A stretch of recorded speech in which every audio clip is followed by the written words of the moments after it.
The Nazis infiltrated the New York Times.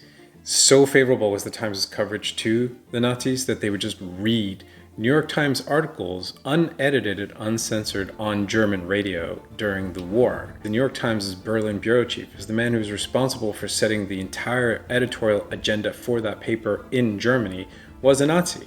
He was an open Nazi sympathizer. So when it came to the Nazi Olympics, 1936 in Berlin, the Berlin Bureau called it the greatest sporting event of all time. They didn't talk about the swastikas, they didn't talk about the racial practices, they didn't talk about the gangs of Nazis beating up Jewish people on the streets of that same city.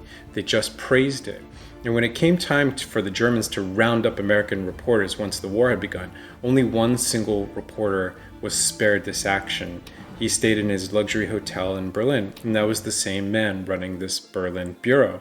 And it was because, according to a Nazi memo, of his favorable coverage of Germany.